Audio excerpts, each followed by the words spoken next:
Welcome to this very special conversation with Getamber Anand. Mr. Anand, thank you so much for spending time with us. It's a pleasure to have this chat with you. And I'm especially excited about having this conversation at this point because I know that this is the time when a lot of members of the industry across the country are looking forward to a regulator, some with anticipation, some with a certain level of nervousness, because it's going to change everything about this industry. The way you build, the way we buy, the way the market is funded and regulated. What is your biggest concern right now for regulator coming in? You see, Faye, we've always from CREDAI, we've always been for a regulator, but in the right spirit.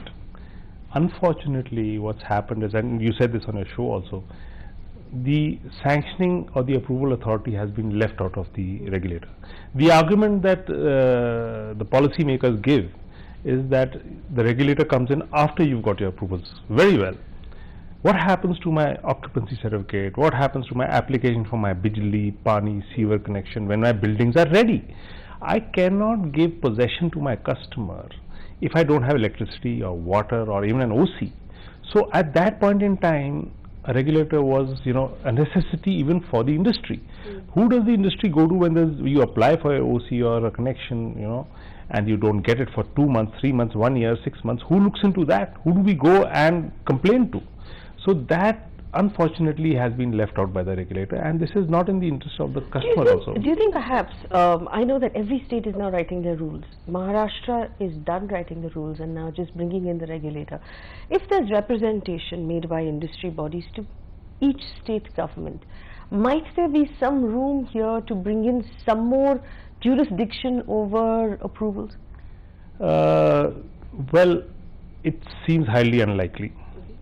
And we will push nonetheless, because otherwise this entire regulator is of as far as delivery goes and possession goes, it's only addressing one part of the problem and not the other part of the problem, which is this window of corruption at every level in various parts of the country, where whenever you go for a permission you are asked to pay money. So unless this is not addressed and this delay is not condoned, when the developer goes and asks for a permission, there is no point of having a regulator. So we are going to put this across to various governments, and I must say today people are willing to listen. Politicians are willing to listen, because you see, it's a concern now. If we raise our voice tomorrow as an industry body and say this is wrong and we are not to blame for it, I'm sure you will give us a hearing on your show, and you will convey this to the people who are supposed to do it right, the politicians. Actually, there are two different problems here. One, of course, is the problem of corruption, which I think should be addressed in absolute immediacy, because if we don't, then we might have a regulator, which is another window that needs, that needs worrying about. How important is it, and I want to take this step by step, how important is it to carefully pick the bureaucrats or the people who will be manning the offices of these regulators? There'll be at least one in every city or one in every state. It's an extremely good point you've raised, because we fear that these chairs will be sold eventually to maybe undeserving people.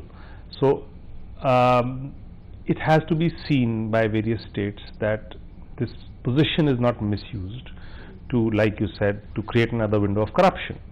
It is to be seen whether that will happen or not, but the bill per se tries to eliminate human interaction by saying that this will be done online in a fixed time of 30 days. But after saying that, there are provisions in the bill which say that after that the papers will be scrutinized, and they'll keep scrutinizing them. The room for discretion given to the person sitting at there the is table, room, which is a problem right now with local level permissions. Absolutely. As well. In fact, a very, very big concern of CREDAI was that there's a clause for cancellation. Now, cancellation can be done by the regulator if he feels that the facts have been misrepresented, and there is a whole host of facts which can qualify as misrepresentation.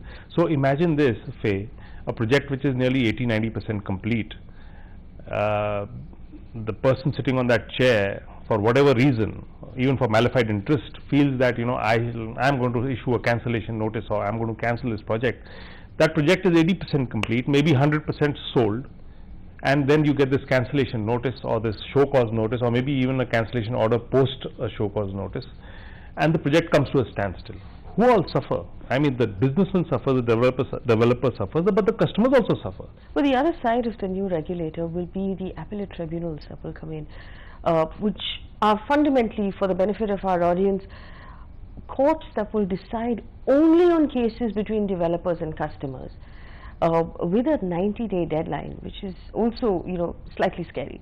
Now, staffing these benches is going to be a challenge across all of our states.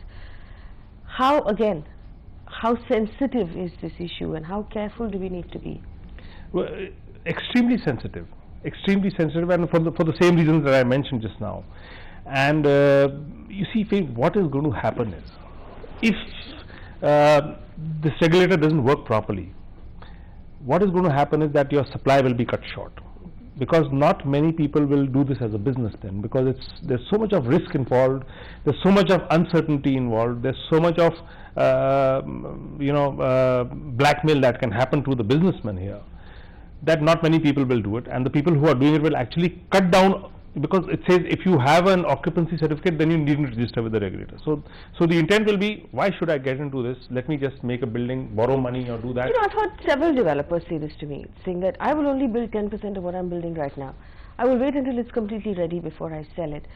But at the end of the day, you're all running businesses, you have employees who need to be paid, you have an ecosystem that has to be sustained. Is that a practical solution? No, it's not a practical solution, but not many people will be doing this business. Maybe if I'm doing, say, 5,000 units a year, maybe I continue doing those 5,000, but people who are doing 500 units a year will stop doing this business, because there's too much at risk. And so you have 11,000 members of CREDAI. Yes. There's a long tail. I mean, there's about 20% large nationally owned names, but there's a long tail to tier 2, tier 3 local developers. Are you saying you'll see consolidation, and a lot of that long tail will leave the business? They're already talking about it, Faye.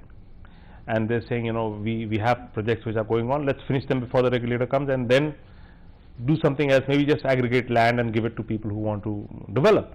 So the risk of development is going to increase. The challenges of development are going to be huge, and you'll have these chosen few who will dare to. But but the chosen few, like you yourself, operate in certain markets in North India. Yeah. Not all of them. Who's going to build in the smaller markets? That's why I said you'll see a cutting short of supply, which will obviously lead to an increase in sale prices. So once supply is restrained and constrained, you will see that prices will go up, because there's that much less stock in the market.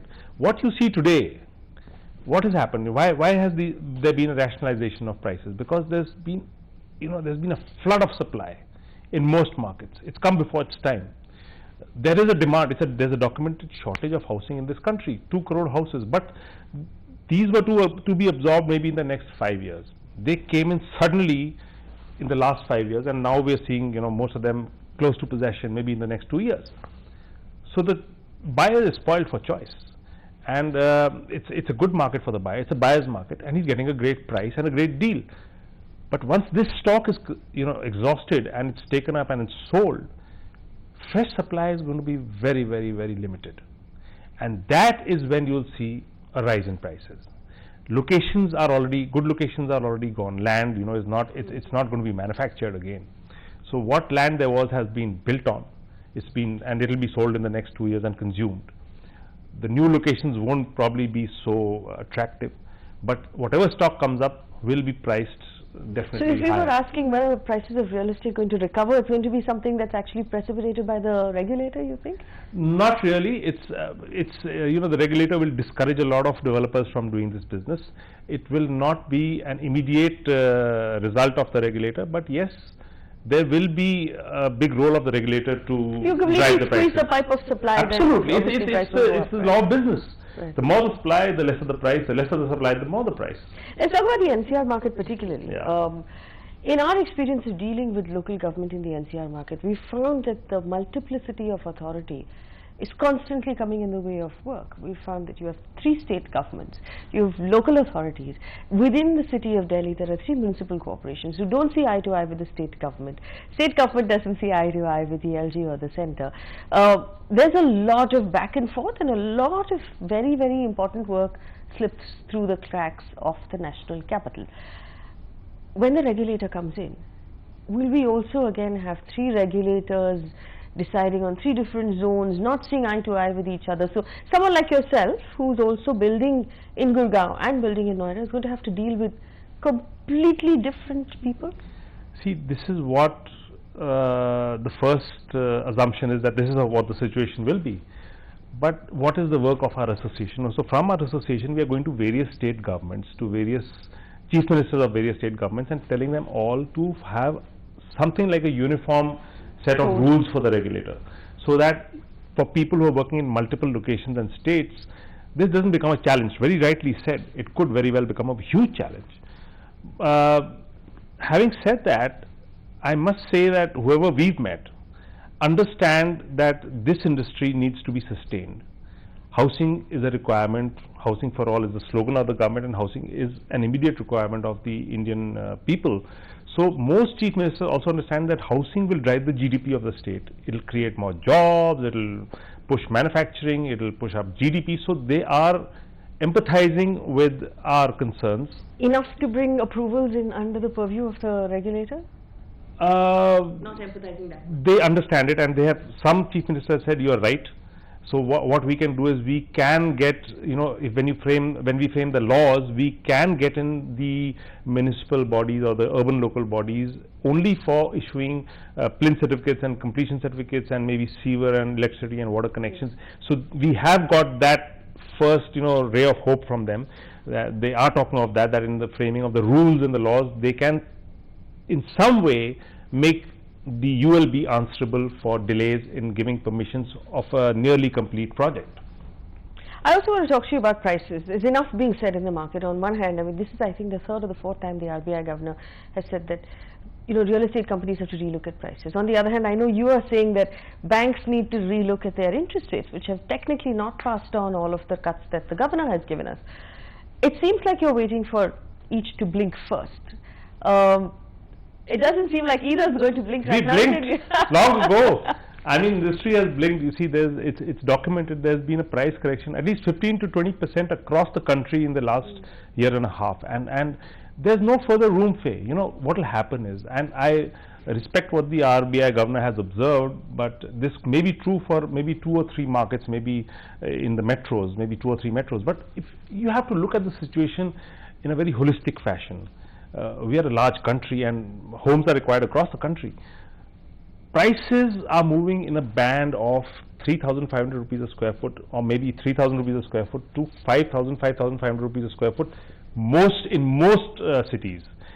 Only in some metros they are above that. Now, in that price band, there's land cost, there's construction cost. So wherever the land cost is less, you'll see a price of between 3 and 3,500 rupees in locations like maybe even in Punjab, maybe in somewhere down south, so it's across. And wherever, as the land becomes expensive, the price will move up, like in Bangalore, 5,000, 5,500. You get a lot of apartments. Tell me this, is there a view that developers are making a lot more money than they're really making? Whether it's from the government, whether it's from local corporators, whether it's from the banks, it's just a view that your margins are a lot thicker than they really are? Well, it's, the thing is, they were at one point in time. But that's not true any longer, because So I'm thinking perception. Perception is wrong. What is this industry doing wrong that everybody seems to think that there's a lot of money to be had from this industry, and everybody seems to be viewing real estate developers as the big bad wolf? The big bad wolf, you're right, they view us as the big bad wolf, but they also think that there's a lot of money being made here. It's like any manufacturing industry now. So it's if you do high turnover, low margin, why does a person do business? He does business to make money, to make profit. He does business for profit, and profit is not a bad word. But if you make profit by immoral means and by the wrong, with wrong intent, we are totally against it, as a body, and we condemn it. But this misconception and perception that real estate has got huge margins is not true for most of the country. It may be true in Mumbai and maybe in some locations in Delhi, but it's not true otherwise as a general rule. Taxation is so high, 30% of the entire sale price is taxes, and there's Provident Fund, ESI, VAT, excise, I mean you name it, we have all the taxes for us. So a lot of that sale price goes into taxes. So you know, for a new developer, it might, you know, on the back of the envelope calculation would show a decent profit, but when you come down to actually constructing and executing your project, you realize, man, I was wrong. You know, it's not so attractive because the construction costs are going up, labor costs are going up. So it's not like that. You know, the other big thing that's happened in the last 1 week is the Delhi High Court actually turning around and saying, why are you charging service tax on under construction property, which I'm hoping everybody's turning around and realizing it's a perfectly commonsensical question to ask. But do you foresee the government taking a cue from this and actually questioning why we are paying service tax on under construction property? So when this came in 2010, 1st June 2000, when this actually, the government came up with this act that under construction property will attract tax, CREDAI Karnataka went to Karnataka High Court and said this is not, it is not constitutionally correct. Why? On one hand, you qualify real estate as an immovable asset and you charge a stamp duty. Yes. On the other hand, you qualify it as a service and you're charging a service tax.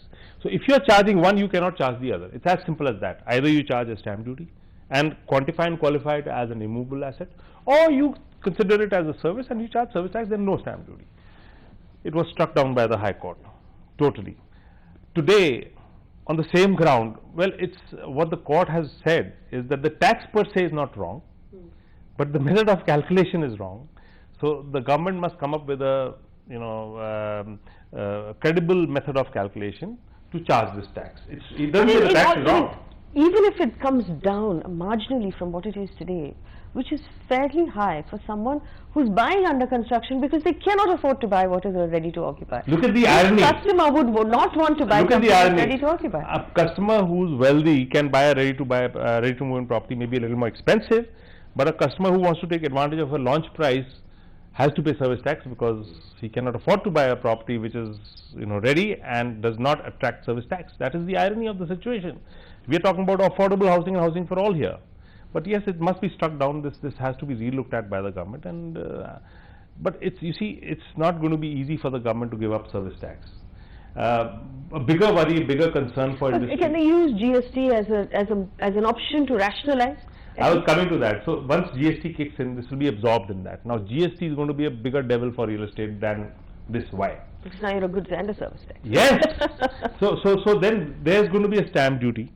And there's going to be a GST. So if GST is fixed at 16 or 18% and there's a stamp duty at 5%, my customer will have to pay a 23% over and above price. So that's ridiculous. So this, again, we have been requesting government to look at this particular aspect of real estate and subsume the stamp duty in the GST for real estate. And I hope they see some reason in this and do something about it. I hope so too. We also need to talk about delays, especially since we are in the NCR region. There are numbers that show us that a 2-year delay at this point is almost par for the course. We've been telling our viewers that 1-year delay you should just expect because it's a tough market at this point. A lot of times permissions delay even the best developer in several cases. But I want to understand from inside of CREDAI right now, what are you doing? How are you helping your members? And it's true the industry needs help. How are you helping your members overcome this massive hurdle and sort of find ways to deliver to their customers? So where you see most of our members have not delayed exponentially. There are delays because Noida is a very peculiar market. There were land issues, there were NGT issues, but you that know, whole Okhla bird sanctuary problem delayed unexpected, a lot of projects. It was very unexpected because projects were going on, and then so over here what we are trying to tell, see, the problem, Faye, is organizational discipline, 1, unforeseen circumstances, 2, and execution. You know, the capability to execute and to find a good contractor who can execute. Now, believe it or not, a lot of developers are actually not finding good contractors to construct, and if they do find them, the contractor also, time and again asks for escalation in prices, I'll stop the work and things like that. Did the NCR market grow faster than the developers could actually keep up with? Yes. Did this market launch projects without fully being prepared for the back end of how am I going to finish? Is the fiscal discipline in order to make sure that we deliver? So you're right. What happened was that when after the depression of 2008-9, when Noida saw some new land allotments, people who were not into real estate got into real estate, thinking that the market is good and it's going to get better, so let's start doing real estate. They didn't have a background of construction or real estate, and from other businesses, people from totally diverse unrelated businesses came into real estate.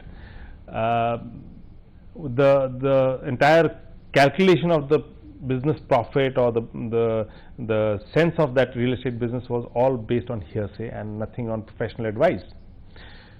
That is why they launched projects which are well below price, below doable prices, extremely cheap per square foot rates were so low, and we were always There were investors coming in and doing bulk deals on projects, also, and then they never came back to pay their second installment. See, that's true too, but let me tell you what happened.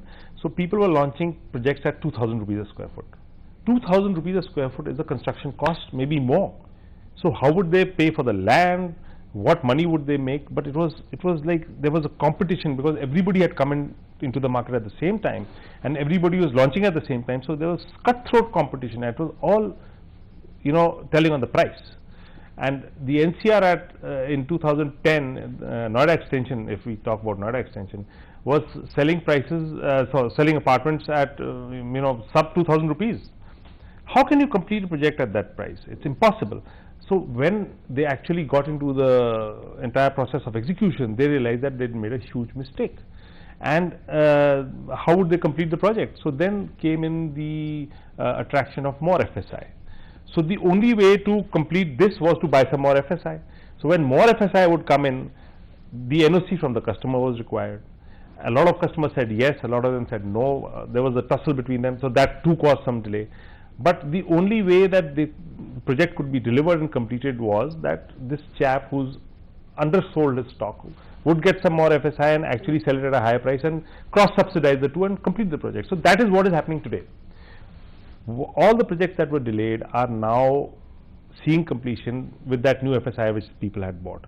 So our advice to our members was, focus on financial discipline, focus on execution, and also be transparent and let your customer have access to you. How are you dealing with complaints that are coming to your consumer grievance cell? I know you do have one very, very active cell right now in the NCR region.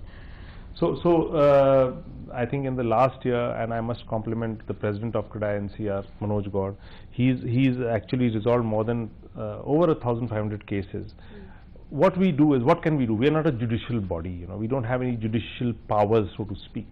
So what can we do? We can put peer pressure. So when and also the advantage of being a CREDAI member today is seen very distinctly by members, that they don't want to lose it. So we can only threaten them. You lose your membership if you don't listen, if you don't stick to the decision of the redressal cell, because the developer has all the right to say that I don't accept your decision. You're wrong. I'll go to a court of law. Let my customer go to a court of law. So what we said in the NCR was that if a customer does not listen to or does not adhere to the decision of the grievance cell, then he will lose his membership. So that went down very well with the members, and most of them, that is why the NCR cell of CREDAI was able to resolve a lot of disputes, and most of the disputes were a lack of communication. You still have a few members, I could give you names, with complaints against them from large groups of customers. Yes. There's a need perhaps here to take a stronger stand in just maybe helping them fix the back end of the problem, helping them find the contractor, helping him fix the fiscal problem. Is that something that, as an industry senior, you're getting into, you're advising people on? Yes, absolutely, and all the seniors over here are advising people, but then that developer should be willing to listen. If he says, who are you to tell me what to do and how to do it, then we just step back and say, okay, then you lose your membership, you're no longer a member of the organization, because like I said, we're not a judicial body, you know, we can't issue a judgment against him and say, okay, from tomorrow you can't do this real estate business, or you are going to be put behind bars or something like that. We can only do what's we can only put peer pressure and, you know, explain to him, look, you're making a wrong move here. So why don't you let us advise you to set things right for yourself? So most of them do listen, but some of them still don't listen. So then, you know, in a market like this, especially in the NCR region, you've still managed to gather some very, very happy customers and some very happy investors who you've given exits to at very, very good returns. I know Kushru Jijna calls you an alpha. He's forbidden me from borrowing that term, but I'm going to. Tell us, and for all of the, you know, members of the industry who are listening right now, tell us what you're doing different, and tell us what people can learn from that. Nothing different really. You know, we maintain very high financial discipline. So mostly all our projects are in different SPVs, and there is no way that we can take money out from one project and take it to another one. And as a rule, you know, I mean, it may be expensive for us. We do have some financial institution in each project. So the accounts are escrowed and they are monitored, and construction and execution is senior to everything else.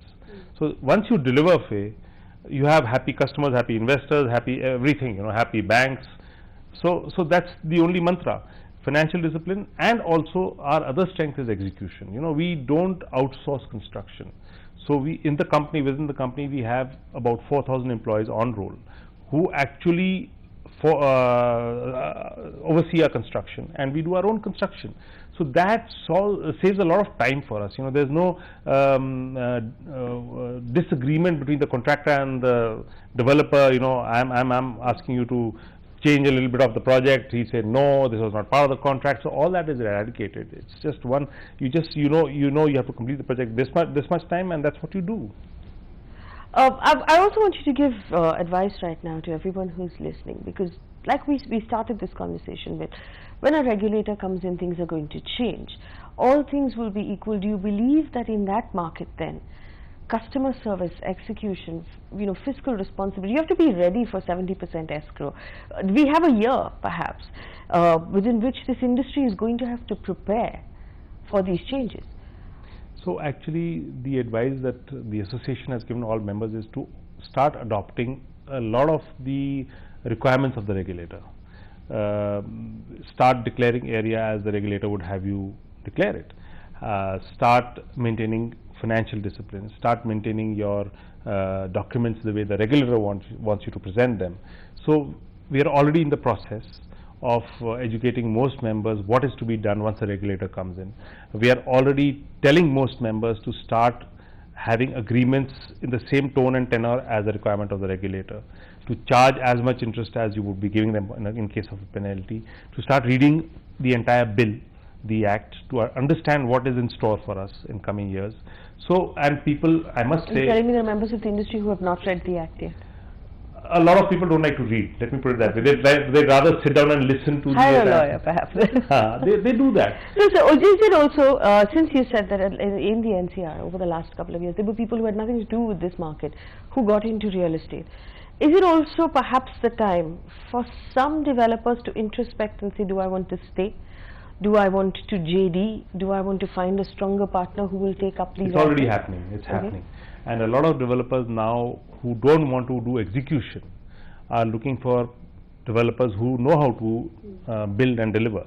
So that JD model has already come in, and it's already happening. So if a brand is strong in the market, if a brand sells in the market, and there's a developer who has land but he doesn't, you know, have a brand and he doesn't have the capacity to execute, he's actually shaking hands with the person who can, and they're making a go of the entire project. So it's happening already. It's happening. Consolidation in some form has started.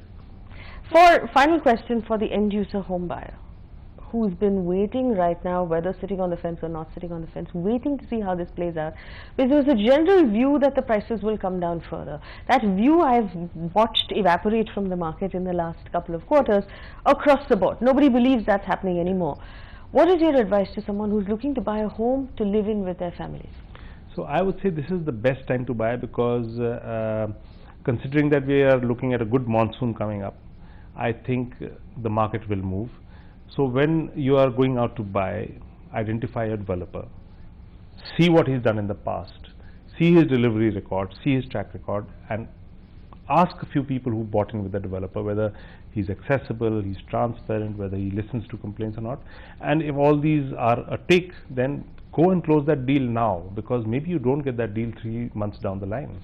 So this is the best time to go and buy that house. That's what I would say. This is the best time to buy. And of course, the advice is to be as picky about your developer as ever. Yes, because of course. that's the most important Absolutely. decision. All right, Mr. Anand, thank you so much for your time. It's been Thank a pleasure you, to sir. chat. Lovely. Thank you so much.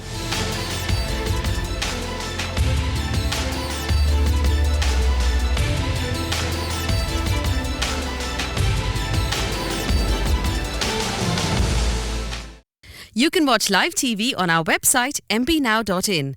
Find us on Facebook at facebook.com/Magicbricks Now. And don't forget to click the like button. You can also follow us on Twitter at Magicbricks Now. To stay updated with all our programming, hit the subscribe button on our YouTube channel by logging on to youtube.com/Magicbricks Now.